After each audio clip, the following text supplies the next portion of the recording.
হ্যাঁ বন্ধুরা, আমি আজ আপনাদেরকে দেখাবো যে আসলে বাংলাকে কেন গ্রাম বাংলা, রূপসী গ্রাম বাংলা বলা হয়।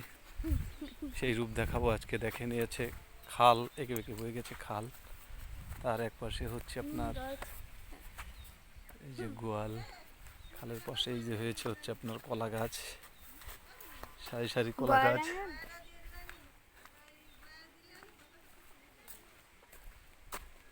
কত সুন্দর কলা গাছ।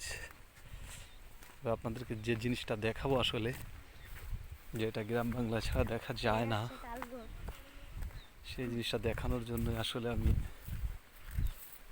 এই দেখেন, এই যে এই হচ্ছে সেই বিখ্যাত চার।